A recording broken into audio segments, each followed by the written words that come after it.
नमस्कार, देश देशांतर में आपका स्वागत है। मैं हूं आरफा खानम शेरवानी। प्रधानमंत्री मोदी इन दिनों रूस की यात्रा पर हैं। रूस के क्रेमलिन में प्रधानमंत्री नरेंद्र मोदी और रूस के राष्ट्रपति व्लादिमीर पुतिन के बीच डेलीगेशन स्तर की बातचीत हुई है। ये 16वीं इंडिया रशिया समिट है। इस बातचीत के बाद S-400 air defence system, nuclear submarine और सुखोई जेट पर डील होने की संभावना है। माना जा रहा है कि रूस के साथ करीब $10 बिलियन का रक्षा सौदा हो रहा है और इसी के साथ सालों गुजरने के बाद एक बार फिर रूस भारत का टॉप डिफेंस सप्लायर्स में से एक बन जाएगा। इन सौदों में भारतीय कंपनी रिलायंस की भी मौजूदगी होगी। कार्यक्रम में हम इस सौदे के अलावा दोनों देशों के बीच जो राजनीतिक और राजनयिक रिश्ते हैं उन पर भी चर्चा करेंगे कि किस तरह से इन रिश्तों को आगे बढ़ाया जाएगा और खासकर इसके मद्देनज़र जबकि चीन और रूस की नज़दीकी बढ़ी है पिछले दिनों में, ऐसे में भारत अपनी मौजूदगी को किस तरह से देख रहा है और खासकर भारत के और अमेरिका के जो रिश्ते हैं इस बीच भारत के रूस के रिश्तों के साथ किस तरह से मेल खाएंगे, ये सब कुछ जानने की कोशिश करेंगे। लेकिन सबसे महत्वपूर्ण है वो है रक्षा सौदे जो कि रूस के साथ भारत अब करने जा रहा है। मेरे साथ कई खास मेहमान मौजूद हैं। शशांक जी मेरे साथ स्टूडियो में हैं, भारत के पूर्व विदेश सचिव। वीबी सोनी जी हैं, राजदूत रह चुके हैं कई देशों में। Major general retired GD Bakshi मेरे साथ मौजूद होंगे, जाने माने डिफेंस एक्सपर्ट हैं। और साथ ही डिप्लोमेटिक एडिटर हैं द हिंदू अखबार की सुहासिनी हैदर, वो भी मेरे साथ जल्द मौजूद होंगी। मेहमानों का स्वागत है। शशांक जी, आपके साथ मैं शुरुआत करना चाहती हूं कि सबसे पहले चर्चा इसी पे करते हैं कि जो डिफेंस डील्स होने जा रही हैं भारत और रूस के बीच, इसमें ये बताया जा रहा है कि खासकर रिलायंस की जो मौजूदगी है उसको आप किस तरह से देखते हैं। रिलायंस भी अपने लिए कहीं ना कहीं नई ज़मीन ढूंढ रहा है, स्क्रैच से शुरुआत करना चाहता है डिफेंस में, तो एक भारतीय कंपनी के लिए कैसी अपॉर्चुनिटी रूस पे मिल रही है और भारत जो सौदा कर रहा है उसको कितना महत्व देंगे आप?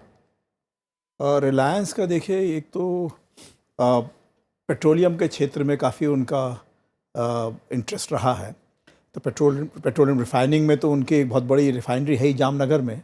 इसके अलावा पहले उन्होंने काफ़ी कोशिश की थी कि ईरान वाली जो पाइपलाइन में अगर वो किसी ना किसी तरीके से उनको कोई रोल मिल जाए, और गैसप्रॉम ने जो रशियन कंपनी है उसने भी बहुत कोशिश की थी कि वो भी उसमें आगे बढ़कर आए। तो एक प्रकार से मैं कहूँगा कि पुराने ज़माने से रिलायंस का इसमें इंटरेस्ट रहा है कि रूस के साथ मिलकर आगे बढ़ सकते हैं।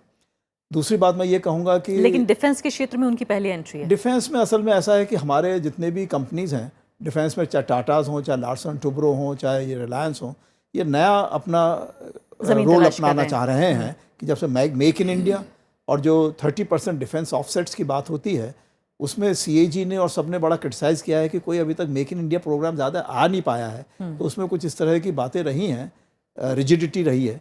तो अब ये आइडिया ये है कि अगर रिलायंस जो है खासकर नेवल फील्ड में, जिसमें कि बहुत रूस का बहुत ज़्यादा कंट्रीब्यूशन रहा है, तो उसमें अगर मेक इन इंडिया में इसमें आगे बढ़ सकते हैं तो मेरे ख्याल से 30-40 हज़ार करोड़ रुपए का इसमें नया यहाँ पर मैन्युफैक्चरिंग का बन सकता है बेस, और रिलायंस उसमें उनको बहुत अच्छा इसमें काफ़ी बड़ा पैसा इन्वॉल्व है। और ये डिफेंस मिनिस्ट्री के सूत्र ये बता रहे हैं कि 5 जो है S-400 एयर डिफेंस सिस्टम्स जो हैं वो ख़रीदने की बात हो रही है। $4.5 बिलियन जो है वो खर्च भारत सरकार को पड़ेगा। इसमें जो है खासकर इसको जो हवाई हमले हैं उससे रोकने में तकनीक के तौर पर देखा जा रहा है। कितना महत्वपूर्ण आप इसको मानते हैं? ये बिल्कुल लेटेस्ट टेक्नोलॉजी है।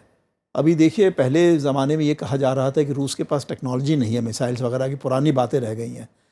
लेकिन जब से ये सीरिया में आईसिस के ख़िलाफ़ ये हमले हुए हैं तो उसमें ये बिल्कुल मालूम चल गया है कि रूस के पास टेक्नोलॉजी भी है और मारक क्षमता भी है। तो उनको नुमाइश का मौका भी मिल गया। तो उनको उन्होंने दिखाया है कि किस तरीके से जो है वो वाकई में जो है बड़ी घातक तरह की ये मिसाइल्स हैं, और उन्होंने खाली खुद इस्तेमाल करते हैं, चीन को अभी तक दिया है।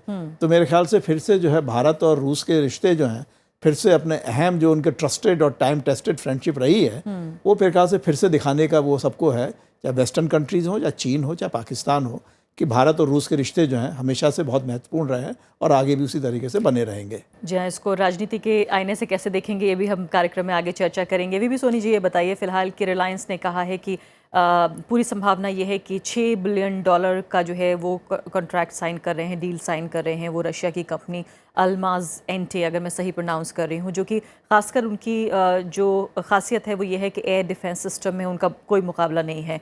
इंडियन मिलिट्री को खासकर इससे फ़ायदा होने जा रहा है। रिलायंस के मद्देनज़र कितना महत्वपूर्ण है और देश को क्या फ़ायदा होगा? दो चीज़ें हैं। एक तो ये समझना चाहिए कि मेक इन इंडिया का बहुत बड़ा हाथ है कि ये डील चलेगी, क्योंकि हालांकि दूसरे मुल्कों से भी बातचीत चल रही है, लेकिन ठोस चीज़ कोई नहीं आई है और यहाँ पर ही आ गई। और रशिया इसलिए भी देगा क्योंकि उन्होंने पाकिस्तान के साथ भी कुछ रिलेशनशिप में कुछ अटैक हेलीकॉप्टर्स का उन्होंने कुछ ऑफ़र दी थी। तो चाइना कह रही है कि आप, क्योंकि हिंदुस्तान को हमने पहले ऑफ़र किया था, उन्होंने लिया नहीं, तो इसलिए उन्होंने पाकिस्तान को ऑफ़र किया, लेकिन उनको हिंदुस्तान को खुश करने के लिए भी उन्होंने ये दिया। रिलायंस की एंट्री का यही है कि ऑयल तो खैर उनके पास है ही, नए सेक्टर में जब मेक इन इंडिया आ रहा है तो इसलिए उन्होंने कहा कि ऐसा मौका नहीं छोड़ना चाहिए। और ये अच्छी बात भी है क्योंकि उसमें दोनों मुल्कों का ही फ़ायदा है। कंपनी कोई भी हो, हमें रिलायंस से मतलब नहीं, लेकिन हिंदुस्तान की कोई प्राइवेट कंपनी आई है, तो मेरा ख्याल ये अच्छा मौका है।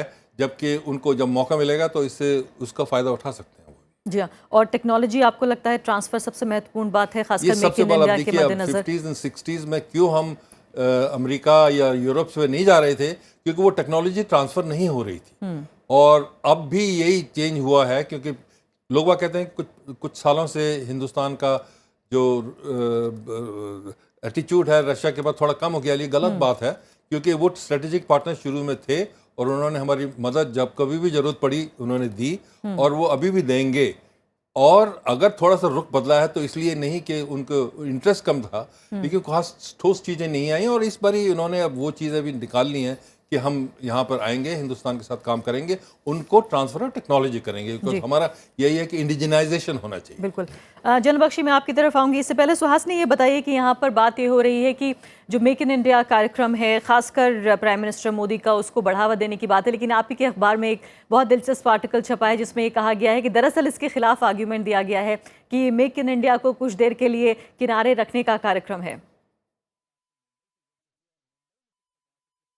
बिल्कुल, और मुझे लगता है जिस आर्टिकल का आप ज़िक्र कर रहे थे उसमें ये भी लिखा गया है कि जब आप मेक इन इंडिया पर इतनी तवज्जो दे रहे हैं, इतना आप मेक इन इंडिया के बारे में कह रहे हैं, तो क्या ज़रूरत है कि आप हर कंट्री में जब आप फ्रांस की बात कर लें, आप यहाँ रशिया की बात कर लें, आप कहीं की भी बात कर लें, तो हम ऑफ द शेल्फ परचेसेस की फिर बात करते हैं।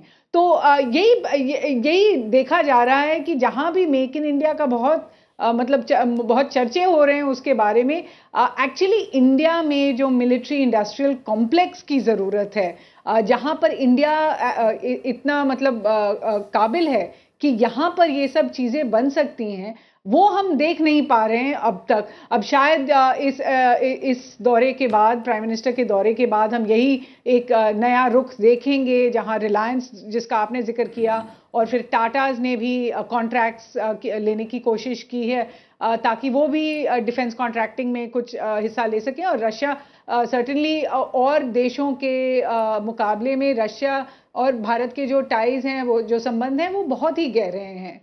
लेकिन मुझे ये ज़रूर लगता है कि इस दौरे में जो सबसे बड़ा मतलब डिफेंस पे जो सबसे बड़ा डिफरेंस हम देख रहे हैं, वो है कि पिछले साल में जहां ऐसा लगा है कि मिलिटरीली भारत का रुख यूएस की तरफ हुआ है, पिछले 5-6 साल से भारत के जो मिलिट्री परचेसेस हैं सबसे ज़्यादा या तो यूएस से आ रहे हैं या इजराइल से आ रहे हैं। लेकिन इस दौरे के बाद अगर ये $10 बिलियन सब मतलब कामयाब हुए, तो रूस एक बार फिर अपनी जगह पे आ जाएगा जहां पर 40-50 सालों से है कि भारत के मिलिट्री सप्लाईज में टॉप पे होगा। जी हाँ, जनबख्शी, मैं आपकी तरफ आना चाहूँगी। पहली बात तो ये है कि आप उस बात का ज़रूर जवाब दीजिए जो ये एक बहस है कि क्या ये मेक इन इंडिया को बढ़ावा दे रहा है, या वाकई सुहासिनी जिस तरह से कह रही है कि जब तैयारशुदा माल आप ले रहे हैं तो मेक इन इंडिया में कैसे मदद होगी। ये जो हमारे सामने जो अलग अलग तरह के कॉन्ट्रास्टिंग आर्ग्यूमेंट आ रहे हैं, इस पर आपकी क्या राय है। और दूसरे, आपसे ये भी जानना चाहूँगी कि इस वक्त में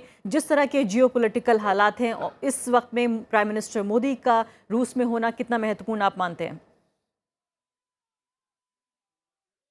देखिए, सबसे पहले तो मैं जो पहला प्रश्न आपने रेज किया है, मैं उस पे बोलना चाहूँगा कि बहुत देर से, बहुत अरसे से हम लोग अपने देश में लाके semi knockdown kits, completely knockdown kits को असेंबल करते थे, and this created an optical illusion of self sufficiency. Problem ये थी कि जो हमारे पब्लिक सेक्टर के जैसे हिंदुस्तान एयरक्राफ्ट लिमिटेड, हमारे MiG-21 जहाज़ों पे एक कैनन भी नहीं 23 मिलीमीटर की ऐड कर पाए 71 की लड़ाई के पहले, और वो हमारी फिर जो एयरफोर्स की बेस वर्कशॉप थी उन्होंने ऐड किया। तो जरूर इस प्रकार की जो चीजें हैं उन्होंने एक कृत्रिम आपको एक फॉल्स इंप्रेशन दिया है कि हम लोग जो है मेक इन इंडिया कर रहे हैं, जबकि जब तक आप अपनी डिजाइनिंग नहीं करेंगे you can not say you are making in India. But that इसको छोड़ते हुए देखिए कई बारी अभी पिछले 10 साल हमने कोई हथियार नहीं लिया अपना, 27 साल तो हो गए बोफोर तोप के सौदे को, कोई मीडियम गन नहीं हमें मिली, हमारे स्क्वाड्रन की स्ट्रेंथ अभी गिरती जा रही है। So we can not wait forever. कई चीजें हैं जो बहुत अर्जेंट परचेजेस हैं और मैं समझता हूं ये S-400 जो कटिंग एज टेक्नोलॉजी है इस वक्त, और हमारे एयर डिफेंसेस में जो बहुत भारी गैप पैदा हो रहा था बिकॉज हमारे जो SAM-2 SAM-3 मिसाइल हैं वो 1960 की दशक के हैं, उनकी सारी वर्किंग फ्रीक्वेंसी कॉम्प्रोमाइज हो चुकी हैं आपके गल्फ वॉर के अंदर। तो अब आपको अर्जेंटली कुछ प्लगिंग द गैप्स करने थे तो वो आपको करने पड़ रहे हैं। खुशी की बात यह है कि अब हमारा प्राइवेट सेक्टर इन्वॉल्व होगा, माफ कीजिए लेकिन हमारा पब्लिक सेक्टर बहुत इनएफिशिएंट रहा है जहां तक ये डिफेंस का मामला है और डिफेंस प्रोडक्शन का मामला लेकिन है। जनरल बख्शी अब जो है हमारा रिलायंस, ये जूनियर रिलायंस दैट इज जो कि अंबानी जो कि अनिल अंबानी साहब की कंपनियां हैं वो इस क्षेत्र में आ रही हैं। पिपाव शिपयार्ड उन्होंने ले लिया है और वो जो है वो 4 क्रिवाक आपकी जो स्टेल्थ फ्रिगेट्स हैं वो यहां मैन्युफैक्चर करेंगे, और जो सारा जो 35-40 जहाज हमारे पास रशियन ओरिजिन के हैं उनका वो जो मेंटेनेंस है वो आप पिपाव शिपयार्ड प्राइवेट शिपयार्ड में होगा। लेकिन इसका हमें उम्मीद है कि 200 कामाव हेलीकॉप्टर, जी बिल्कुल जनरल बख्शी, लेकिन जिस तरह से सुहासिनी कह रही हैं कि वो अगर भी फ्रांस का भी रिलायंस फ्रांस की भी हम जिक्र बनाएंगे। कर लें, इससे पहले फ्रांस में जो डील्स हुई हैं अब जो रूस में हो रही हैं, जो तैयारशुदा माल निकाल कर शेल्फ से जो लिया जा रहा है उसको हम किस तरह से मेक इंडिया कहेंगे? क्या बैलेंस करने की कोशिश हो रही है कि कुछ हम उनसे तैयार माल लें, कुछ टेक्नोलॉजी ली जाए और कहीं ना कहीं मिला जुला के एक बैलेंस किया जाए कि कुछ हम बनाएंगे कुछ खरीद लेंगे? देखिए सीधी 2 टूक शब्दों में बात यह है कि आपके पास 45 स्क्वाड्रन होने चाहिए थे आज के दिन, ये घटकर 35 स्क्वाड्रन से भी नीचे आ गए हैं। तो अब आप जब तक मेक इन इंडिया करेंगे और अगली लड़ाई हो जाएगी तो फिर क्या होगा? हमारा एयर पावर क्रिटिकल है आजकल के जमाने में। इट इज वेरी वेल, हम लोग कोशिश कर रहे हैं, लाइट कॉम्बैट एयरक्राफ्ट हमारे देश में बन रही है, एडवांस्ड मीडियम कॉम्बैट एयरक्राफ्ट भी हमारे देश में हमें उम्मीद है बनाई जाएगी, लेकिन आपको ये गैप्स प्लग करने हैं। पिछले 10 साल से ये गैप इतने क्रिटिकल होते जा रहे हैं कि ये हमारे देश की सुरक्षा के लिए बहुत भारी खतरे के रूप में उभर रहा है। I am sorry, you just don't have the luxury now to wait forever, to wait for the DRDO to deliver. Suhasini, आप जवाब देना चाहेंगी? नहीं, बिल्कुल जो जनरल बख्शी कह रहे हैं बिल्कुल सही है कि जो भारत की आज स्थिति है, जो हमारे आर्म्ड फोर्सेस की स्थिति है, आप किसी भी फेज में देख लीजिए, अभी ये ज़रूरत है। लेकिन जो प्रश्न आप पूछ रहे थे आरफा कि क्या इसे सब मेक इन इंडिया में डाला जा सकता है, मैं कह रही हूँ कि ये थोड़ा अर्ली है कहने के लिए। एक तो हमने पूरे डील्स को ठीक ठाक से देखा नहीं है, दूसरा है कि जो अब तक जो डील्स हुए हैं ज़्यादातर हम जो देख रहे हैं वो मेक इन इंडिया के बजाय बाय फ्रॉम आउटसाइड का मतलब इम्प्रेशन देते हैं। लेकिन इतना ज़रूर है कि इस दौरे में जो हमने देखा है, जैसे आप कह रहे थे प्राइवेट इंडस्ट्रीज़ को तवज्जो दी जा रही है। प्रधानमंत्री नरेंद्र मोदी के साथ भी जो बिजनेसमैन गए हैं वो इन्हीं कंपनीज के हैं, मिस्टर अनिल अंबानी हैं या दूसरे कंपनीज जो इस डिफेंस सेक्टर में काम करना चाहते हैं, उनको साथ ले जा रहे हैं। तो इसका एक दूसरा भी मतलब है अरफा कि भारत और रूस के बीच में जो रिश्ते हुए हैं, आप भारत और US को देख लें या कोई और को देख लें, उनमें भारत और रूस के रिश्तों में एक ये भी डिफरेंस है कि अब तक जो भी रिलेशंस हुए हैं ये गवर्नमेंट टू गवर्नमेंट या पीपल टू पीपल हुए हैं। तो 50, 60, 70 से हम देखते आ रहे हैं कि गुडविल बहुत है दोनों देशों में और गवर्नमेंट टू गवर्नमेंट बहुत काम होता है। और रूस रूस का जो कंट्रीब्यूशन है इंडियन डिफेंस में, वो तो सब जानते हैं। लेकिन इस बार हम पहले देख रहे हैं कि प्राइवेट इंडस्ट्री को एक तो लाया जा रहा है भारत और रूस के रिलेशनशिप में, जहां वो ज्यादा कोई उनका रोल नहीं है, बायलैटरल ट्रेड $10 बिलियन से कम ही है आज।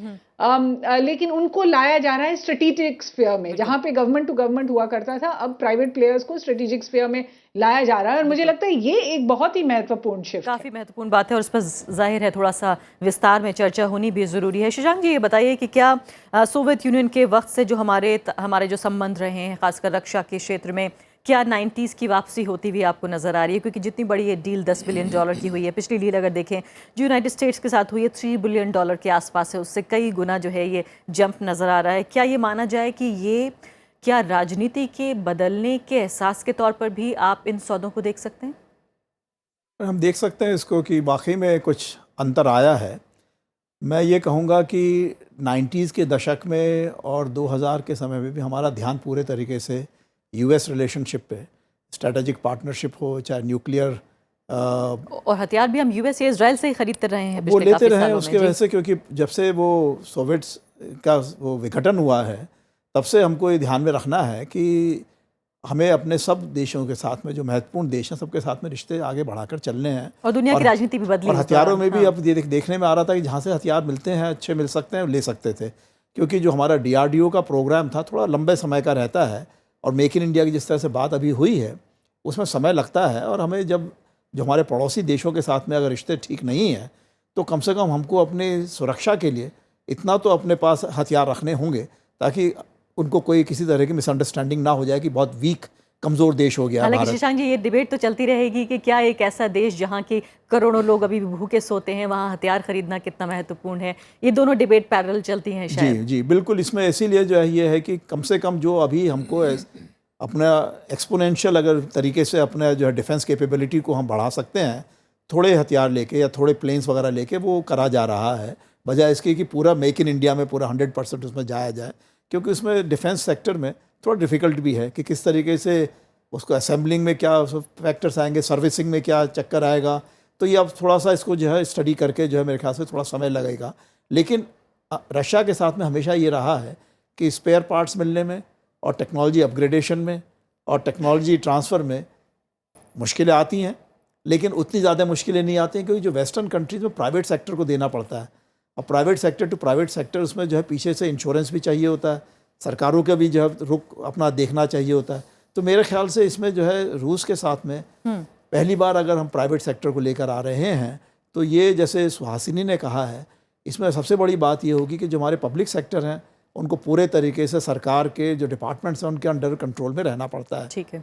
इनको प्राइवेट सेक्टर में एक बार कैपेबिलिटी बन गई तो वो जो है वहाँ से टेक ऑफ करके अपना वो टेक्नोलॉजी अपग्रेडेशन के लिए जी। और स्पिन ऑफ्स जो है सिविलियन साइड पे वो जा सकते हैं आसानी से। बीबी सोनी जी, ये बताइए कि फिलहाल अगले एक दशक में करीब $250 बिलियन जो है भारत अपने रक्षा सुरक्षा पे खर्च करना चाहता है, और जाहिर है रूस इस बात को अच्छी तरह समझता है। दुनिया भी इस बात को जानती है कि दुनिया में जो सबसे ज़्यादा लोग हथियार खरीद रहे हैं उसमें भारत भी एक देश शामिल है, टॉप में बिल्कुल भारत बना हुआ है। ऐसे में रूस की जो अर्थव्यवस्था फ़िलहाल है उसके मद्देनज़र भी रूस के लिए भी बहुत महत्वपूर्ण है कि भारत ये सौदे करे। दो चीज़ें देखिए, एक तो 90 के दशक में रूस में इतना चेंज आया, सोवियत यूनियन ब्रेक हो गया, तो उनका जो सिस्टम था वो मार्केट इकोनॉमी की तरफ जा रहे थे, लेकिन उनको तैयार नहीं थे उनके पास। जो भी कुछ चीज़ थी, अच्छी चीज़ें थी, वो बेच नहीं पा रहे हैं। लेकिन हिंदुस्तान के साथ उनके साथ करने से ये हो रहा है कि हिंदुस्तान जानता है कि उनकी क्या कैपेबिलिटीज़ हैं, और वो अगर दूसरों को नहीं बेच रहे, इससे हमको फ़र्क नहीं पड़ता। लेकिन कहने का मतलब ये है कि आगे से उनको एक मैसेज मिल गया है कि हम कभी हिंदुस्तान कभी उनको छोड़ेगा नहीं। लेकिन सबसे ज़्यादा बड़ी बात यह है कि जब डिफेंस डील चल रही हैं, इंडिया के डिफेंस की सबसे ज़्यादा इंपॉर्टेंट चीज़ है, और वो हमारी इंपॉर्टेंस और हमारे स्ट्रेटेजिक नेचर को अच्छी तरह से समझते हैं। तो इसलिए अच्छी चीज़ है, दोनों तरफ से चीज़ें हम बनाने यहाँ शुरू करेंगे। शुरुआत ऐसे ही होती है। आप देखिए, पहले भी ऐसे होता था कि 3 स्टेजेस होती थी, एक तो ऑफ द शेल्फ, उसके बाद फिर CKD कंडीशन, और तीसरा indigenisation in a more organised manner, in a small manner. So that कि हम जो भी कुछ ले रहे हैं उसको सीख भी रहे हैं ताकि हम उसको बढ़ा सकें। जी मेरे ख्याल ये चीज़ें समझनी जी जरूरी है। जनरल बख्शी, अगर पिछले सालों में हम देखें तो भारत की जो विदेश नीति है और कई लिहाज से कई देशों ने ये भी कहा कि पूरी तरीके से यूएस अमेरिका से प्रभावित नजर आती है। क्या ये जल्दबाजी होगा कहना कि इन रक्षा सौदों के साथ एक तरह से वापसी हो रही है कि जो एक मल्टीपोलर वर्ल्ड नजर आ रहा है, बदलते हालात में भारत को भी के लिए भी एक मौका है कि जो वर्ल्ड ऑर्डर है उसमें उसकी सही जगह क्या है, जो संतुलन है वो स्थापित कर सके? देखिए, इसमें कोई शक नहीं कि आज दुनिया जो है एक यूनिपोलर वर्ल्ड ऑर्डर, जिसमें केवल और केवल अमेरिका एक सुपर महाशक्ति के रूप में रह गया था, उससे बदल कर एक जो मल्टीपोलर वर्ल्ड ऑर्डर की तरफ जा रही है। दो तीन चीजें मैं आपको बिल्कुल साफ बताना चाहूंगा कि माफ कीजिए, मैं दो तीन चीजें साफ बताना चाहूंगा कि ये जो हमारे और रूस के रिश्ते हैं, एक चीज उसमें यह है कि वो माफ कीजिए, एक मिनट, जस्ट टेक हिम यार। जी हाँ, आप अपनी बात जारी रख सकते हैं जनरल बख्शी। कि केवल और केवल रूस ही एक ऐसा देश है जो हमको कटिंग एज टेक्नोलॉजी देने के लिए तैयार है। और जी हाँ, लगता है कि कोई दिक्कत है वहाँ कनेक्शन में। सुहासिनी, क्या आप इसका जवाब देंगी? जिस तरह से बात ये हो रही है कि जो एक बैलेंस ऑफ पावर है कहीं ना कहीं, जो कि काफ़ी हद तक अमेरिका के पाले में पक्ष में झुकता हुआ नजर आ रहा था, अब इन रिश्तों के साथ जो डिफेंस डील्स हो रही हैं, क्या इसे राजनीतिक रिश्तों की वापसी के तौर पर भी हम देख सकते हैं कि भारत में भी इस बात का रियलाइजेशन है कि कहीं ना कहीं जो बैलेंस करने की ज़रूरत थी नए वर्ल्ड ऑर्डर में, वो बहुत महत्वपूर्ण है? देखिए, मैं इतना ज़रूर कहूँगी कि प्रधानमंत्री नरेंद्र मोदी जी की जो रूस का यात्रा है कि वो डेफिनेटली एक बैलेंसिंग एक्ट है। लेकिन इतना ज़रूर है कि पिछले साल में जिस तरह भारत और यूएस करीब आए हैं मिलिट्री टर्म्स पे, आप दोनों के बीच में मैरिटाइम कोऑपरेशन एग्रीमेंट देख लीजिए जो जनवरी में साइन हुआ था, जहां पहली बार एक ऐसा डिफेंस एग्रीमेंट है भारत और यूएस के बीच में, जहां वो साउथ एशिया के बाहर काम करने के लिए बात कर रहे हैं, साउथ चाइना सी में बात कर रहे थे। वो एक पहली बार हुआ है। रक्षा मंत्री मनोहर पर्रिकर जब गए थे पिछले महीने यूएस, वो पहले रक्षा मंत्री बने हैं भारत के जो एक यूएस मिलिट्री बेस पे जाकर आए हैं, और एक एयरक्राफ्ट कैरियर पे भी गए थे। इससे पहले ये कभी नहीं हुआ। ये सिंबलिज्म है, लेकिन इसके पीछे भी बहुत सारे निगोशिएशंस हैं भारत और यूएस के बीच में। Joint production, joint technical coordination, joint maritime exercises जो उन्होंने अपग्रेड किए हैं अपने टाइज यूएस के जो मिलिट्री एलाय हैं जापान के साथ, और ट्राइलैटरल टाइज बनाए हैं। ये सब पहली बार हो रहा है। हमने देखे हैं यूएस के कॉम्बैटेंट जनरल्स जो आज भी कॉम्बैट में हैं, दो ना कि एक यहाँ भारत में आए हैं। ये सब पहली बार हो रहा है। तो हम इस पे पर्दा नहीं डाल सकते कि भारत और यूएस के बीच में जो स्ट्रेटेजिक टाइज बनी हैं ये बहुत ही महत्वपूर्ण है। लेकिन जो प्रधानमंत्री मोदी के दौरे में हम देख रहे हैं, जो डिफेंस डील्स हैं, जो डिफेंस परचेसेस हैं, उनसे इतना जरूर कह सकते हैं कि रूस को एक बार फिर से वही तवज्जो दी जा रही है मिलिट्री सप्लायर के रूप में, क्योंकि भारत के अपने सप्लाई लाइंस हैं, अपने प्लेटफॉर्म्स हैं जहां वो बिल्कुल समय समाप्त हो गया है। एक आखिरी सवाल 30 सेकंड का। शशांक जी, ये बताइए कि फिलहाल, माफ कीजिएगा सुहासिनी, समय बिल्कुल समाप्त हुआ है। एक आखिरी बात चीन को लेकर मैं पूछना चाहती हूँ कि चीन और रूस की जो नजदीकियां हैं खासकर, और भारत और चीन के बीच कहीं ना कहीं डिप्लोमेटिक एक राइवलरी अक्सर देखी जाती है, इसको चीन कैसे देख रहा होगा, इन रिश्तों को, इन डील्स को? मेरे ख्याल से चीन जो है, अगर जापान और भारत और अमेरिका के रिश्ते बहुत नज़दीकी आते हैं तब तो चीन को थोड़ा सा उसमें चिंता होती है। लेकिन अगर रूस और भारत के रिश्ते, क्योंकि आपको ध्यान होगा एक रिक करके ऑर्गेनाइजेशन है जिसमें बहुत समय से जो है, इसमें पहले नॉन ऑफिशियल सर्कल्स में बातचीत चलती थी और अब जो ऑफिशियल लेवल्स पे भी बात चलती है रूस, भारत और चीन के बारे में।